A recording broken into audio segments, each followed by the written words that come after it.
الحمد لله رب العالمين والصلاة والسلام على خاتم النبيين اما بعد فاعوذ بالله من الشيطان الرجيم بسم الله الرحمن الرحيم والمحصنات من النساء إلا ما ملكت أيمانكم كتاب الله عليكم وأحل لكم ما وراء ذلكم أن تبتغوا بأموالكم محصنين غير مسافحين فما استمتعتم به منهن فآتوهن أجورهن فريضة ولا جناح عليكم فيما تراضيتم به من بعد الفريضة إن الله كان عليما حكيما۔ ترجمہ: اور شوہر والی عورتیں تم پر حرام ہیں سوائے کافروں کی عورتوں کے جو تمہاری ملک میں آ جائیں۔ یہ تم پر اللہ کا لکھا ہوا ہے اور ان عورتوں کے علاوہ سب تمہیں حلال ہیں کہ تم انہیں اپنے مالوں کے ذریعے نکاح کرنے کو تلاش کرو، نہ کہ زنا کے لیے۔ تو ان میں سے جن عورتوں سے نکاح کرنا چاہو ان کے مقررہ مہر انہیں دے دو، اور مقررہ مہر کے بعد اگر تم آپس میں کسی مقدار پر راضی ہو جاؤ تو اس میں تم پر کوئی گناہ نہیں، بے شک اللہ علم والا حکمت والا ہے۔ والمحصنات من النساء، اور شوہر والی عورتیں، ان عورتوں کا بیان جاری ہے جن سے نکاح حرام ہے۔ یہاں بتایا جا رہا ہے کہ وہ عورت جس کا شوہر ہو وہ دوسرے مرد پر اس وقت تک حرام ہے جب تک پہلے کے نکاح یا اس کی عدت میں ہو۔ البتہ کافروں کی وہ عورتیں جن کے مسلمان مالک بن جائیں وہ ان کے لیے حلال ہیں۔ اس کی صورت یہ ہے کہ میدان جنگ سے کفار کی عورتیں گرفتار ہوں اور ان کے شوہر دارالحرب میں ہوں تو بادشاہ اسلام یا لشکر کا مجاز امیر ان عورتوں کو مجاہدین میں تقسیم کر دے، اور جو قیدی عورت جس مجاہد کے حصے میں آئے وہ اس کے لیے حلال ہے کہ ملک مختلف ہونے کی وجہ سے ان کا سابقہ نکاح ختم ہو گیا۔ وہ عورت اگر حاملہ ہے تو وضع حمل کے بعد ورنہ ایک ماہواری آ جانے کے بعد اس سے ہم بستری کر سکتا ہے۔ جنگی قیدیوں سے متعلق اسلام کی تعلیمات۔ فی زمانہ جنگی قیدیوں کے ساتھ جو وحشیانہ سلوک کیا جاتا ہے وہ کسی سے ڈھکا چھپا نہیں۔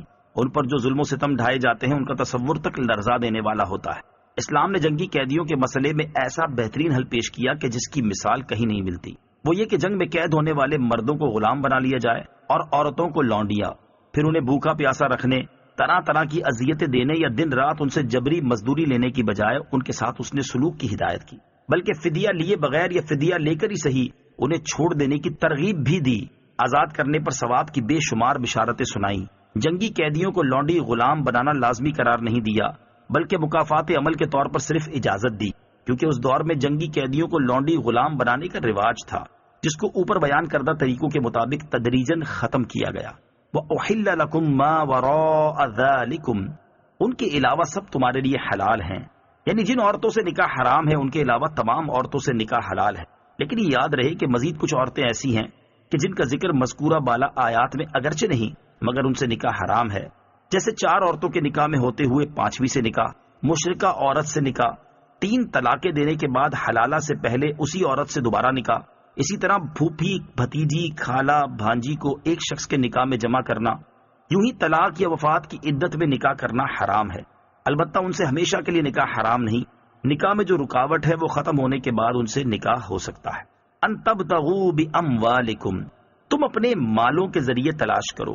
عورت سے نکاح مہر کے بدلے کیا جائے اور اس نکاح سے مقصود محض لذت نفس اور شہوت پورا کرنا نہ ہو بلکہ اولاد کا حصول، نسل کی بقا اور اپنے نفس کو حرام سے بچانا مقصود ہو۔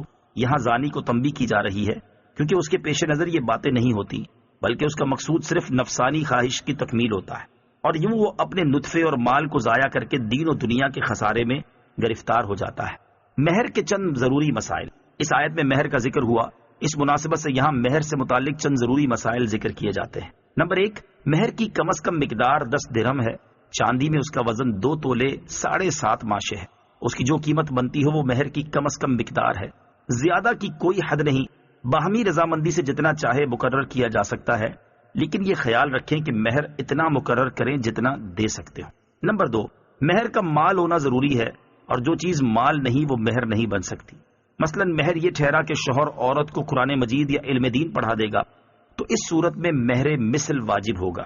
نمبر 3، نکاح میں مہر کا ذکر ہی نہ ہوا یا مہر کی نفی کر دی کہ مہر کے بغیر نکاح کیا تو نکاح ہو جائے گا، اور اگر خلوت صحیحہ ہو گئی یا دونوں میں سے کوئی مر گیا اور نکاح کے بعد میاں بیوی میں کوئی مہر طے نہیں پایا تھا تو مہر مثل واجب ہے، ورنہ جو طے پایا تھا وہ واجب ہے۔ مہر سے متعلق تفصیلی معلومات حاصل کرنے کے لیے بہار شریعت حصہ 7 کا مطالعہ کیجیے۔ فَمَسْتَمْتَعْتُمْ بِهِ مِنْهُنَّ، تو ان میں سے جن عورتوں سے نکاح کرنا چاہو، یعنی جن عورتوں سے تم شرعی نکاح کر کے جماع وغیرہ کا فائدہ حاصل کرنا چاہو تو انہیں ان کے مقرر کردہ مہر ادا کرو۔ عورت سے نفع اٹھانے کی جائز صورتیں۔ یاد رہے کہ اسلام میں عورت سے نفع اٹھانے کی صرف 2 صورتیں جائز ہیں جو قرآن پاک میں بیان کی گئی ہیں۔ نمبر 1، شرعی نکاح کے ذریعے۔ نمبر 2، عورت جس صورت میں لونڈی بن جائے، لہٰذا اس کے علاوہ ہر صورت حرام ہے۔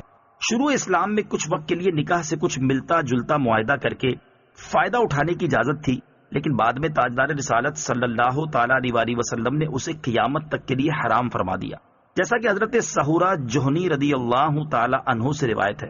حضور سید المرسلین صلی اللہ تعالیٰ علیہ وسلم نے ارشاد فرمایا، اے لوگوں، میں نے تمہیں عورتوں سے متعہ کی صورت میں نفع اٹھانے کی اجازت دی تھی، اور اب اللہ تعالیٰ نے اسے قیامت تک کے لیے حرام کر دیا ہے، تو جس کے پاس کوئی ایسی عورت ہو وہ اسے چھوڑ دے، اور جو انہیں دے چکے ہوں اس میں سے کچھ نہ لو۔ اور حضرت علی المرتضیٰ کرم اللہ تعالیٰ وجہ الکریم سے روایت ہے کہ غزوہ خیبر کے موقع پر نبی کریم علیہ الصلوۃ والسلام نے متعہ سے منع فرما دیا۔ وَمَن لَّمْ يَسْتَطِعْ مِنكُمْ طَوْلًا أَن يَنكِحَ الْمُحْصَنَاتِ الْمُؤْمِنَاتِ فَمِمَّا مَلَكَتْ أَيْمَانُكُم مِّن فَتَيَاتِكُمُ الْمُؤْمِنَاتِ وَاللَّهُ أَعْلَمُ بِإِيمَانِكُمْ بَعْضُكُم مِّن بَعْضٍ فَانكِحُوهُنَّ بِإِذْنِ أَهْلِهِنَّ وَآتُوهُنَّ أُجُورَهُنَّ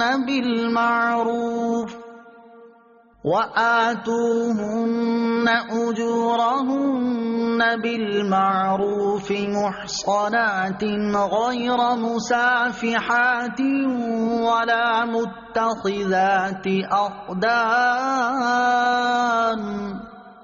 فَإِذَا أُحْصِنَّ فَإِنْ أَتَيْنَ بِفَاحِشَةٍ فَعَلَيْهِنَّ نِصْفُ مَا عَلَى الْمُحْصَنَاتِ مِنَ الْعَذَابِ، ذَلِكَ لِمَنْ خَشِيَ الْعَنَتَ مِنكُمْ، وَأَن تَصْبِرُوا خَيْرٌ لَكُمْ، واللہ غفور رحیم۔ ترجمہ، اور تم میں سے جو کوئی اتنی قدرت نہ رکھتا ہو کہ آزاد مسلمان عورتوں سے نکاح کر سکے تو ان مسلمان کنیزوں سے نکاح کر لے جو تمہاری ملک ہیں، اور اللہ تمہارے ایمان کو خوب جانتا ہے۔ تم سب آپس میں ایک جیسے ہو تو ان کے مالکوں کی اجازت سے ان سے نکاح کر لو، اور اچھے طریقے سے انہیں ان کے مہر دے دو، اس حال میں کہ وہ نکاح کرنے والی ہوں، نہ زنا کرنے والی اور نہ پوشیدہ آشنا بنانے والی۔ پھر جب ان کا نکاح ہو جائے تو اگر وہ کسی بے حیائی کا ارتکاب کریں تو ان پر آزاد عورتوں کی نسبت آدھی سزا ہے۔ یہ تم میں سے اس شخص کے لیے مناسب ہے جسے بدکاری میں پڑ جانے کا اندیشہ ہے، اور تمہارا صبر کرنا تمہارے لیے بہتر ہے، اور اللہ بخشنے والا مہربان ہے۔ وَمَن لَّمْ يَسْتَطِعْ مِنكُمْ طَوْلًا، اور تم میں سے جو کوئی قدرت نہ رکھتا ہو، جو شخص آزاد عورت سے نکاح کی قدرت اور وسعت نہ رکھتا ہو تو اسے چاہیے کہ وہ کسی مسلمان کی مومنہ کنیز سے اس کے مالک کی اجازت کے ساتھ نکاح کر لے۔ اپنی کنیز سے نکاح نہیں ہو سکتا کیونکہ وہ مالک کے لیے نکاح کے بغیر ہی حلال ہے۔ باندی سے نکاح کرنے کے متعلق 2 شرعی مسائل۔ نمبر 1، جو شخص آزاد عورت سے نکاح کی قدرت رکھتا ہو اسے بھی مسلمان کنیز سے نکاح کرنا جائز ہے، البتہ اگر آزاد عورت نکاح میں ہو تو اب باندی سے نکاح نہیں کر سکتا۔ نمبر 2، احناف کے نزدیک کتابیہ لونڈی سے نکاح بھی کر سکتا ہے جبکہ مومنہ کنیز کے ساتھ مستحب ہے۔ واللہ اعلم بایمانکم، اللہ تمہارے ایمان کو خوب جانتا ہے۔ اہل عرب اپنے نسب پر فخر کرتے اور لونڈیوں سے نکاح کو باعث عار سمجھتے تھے۔ ان کے اس خیال کی تردید کی گئی کہ نسب میں تم سب برابر ہو، کہ سبھی حضرت آدم علیہ الصلوۃ والسلام کی اولاد ہو، لہٰذا لونڈیوں سے نکاح کرنا باعث شرم نہیں۔ اس آیت کی تفسیر میں ایک قول یہ ہے کہ تم سب ایمان میں مشترک ہو کہ تمہارا دین اسلام ہے اور ایمان والا ہونا بڑی فضیلت کا حامل ہے، بلکہ فضیلت کا دار و مدار تو ایمان اور تقوی پر ہے۔ اس لیے جب لونڈیوں سے نکاح کی حاجت ہو تو شرماؤ نہیں، ان کا ایمان والا ہونا کافی ہے۔ فَإِنْ أَتَيْنَ بِفَاحِشَةٍ، تو اگر وہ کسی بے حیائی کا ارتکاب کریں، نکاح کے بعد اگر لونڈی زنا کرے تو آزاد عورت کے مقابلے میں اس کی سزا آدھی ہے، یعنی آزاد کنواری عورت زنا میں ملوث ہو تو اس کی سزا 100 کوڑے ہے اور لونڈی کی سزا اس سے آدھی یعنی 50 کوڑے ہے۔ لونڈی چاہے کنواری ہو یا شادی شدہ، اس کی سزا 50 کوڑے ہی ہے۔ شادی شدہ لونڈی کو آزاد عورت کی طرح رجم نہیں کیا جائے گا، کیونکہ رجم میں تنصیف یعنی اس سزا کو آدھا کرنا ممکن نہیں۔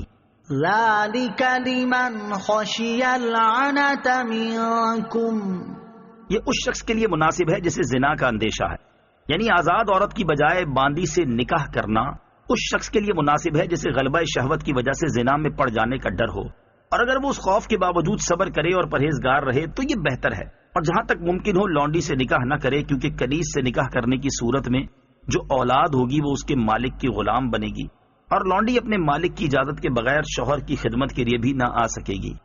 پھر اگر صبر نہیں کر سکتا تو لونڈی سے نکاح کر لے۔ یاد رہے کہ فی زمانہ بین الاقوامی طور پر مرد کو غلام اور عورت کو لونڈی بنانے کا قانون ختم ہو چکا ہے۔ نکاح کا شرعی حکم، مرد کے لیے نکاح کا شرعی حکم یہ ہے کہ اعتدال کی حالت میں، یعنی نہ شہوت کا زیادہ غلبہ ہو اور وہ نامرد بھی نہ ہو، نیز مہر اور نان نفقہ دینے پر قدرت رکھتا ہو، تو اس کے لیے نکاح کرنا سنت مؤکدہ ہے۔ لیکن اگر اسے زنا میں پڑنے کا اندیشہ ہے اور وہ زوجیت کے حقوق پورے کرنے پر قادر ہے تو اس کے لیے نکاح کرنا واجب ہے، اور اگر اسے زنا میں پڑنے کا یقین ہو تو اس پر نکاح کرنا فرض ہے۔ اگر اسے زوجیت کے حقوق پورے نہ کر سکنے کا اندیشہ ہو تو اس کا نکاح کرنا مکروہ، اور حقوق پورے نہ کر سکنے کا یقین ہو تو اس کے لیے نکاح کرنا حرام ہے۔ عورت کے لیے نکاح کا شرعی حکم یہ ہے کہ جس عورت کو اپنے نفس سے اس بات کا خوف ہو کہ غالباً وہ شوہر کی اطاعت نہ کر سکے گی اور شوہر کے واجب حقوق اس سے ادا نہ ہو سکیں گے، تو اسے نکاح کرنا ممنوع و ناجائز ہے۔ اگر کرے گی تو گناہگار ہوگی۔ اگر اسے ان چیزوں کا خوف یقینی ہو تو اسے نکاح کرنا حرام قطعی ہے۔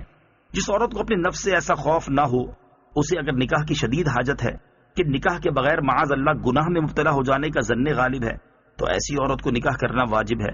اور اگر نکاح کے بغیر گناہ میں پڑنے کا یقین کلی ہو تو اس پر نکاح کرنا فرض ہے۔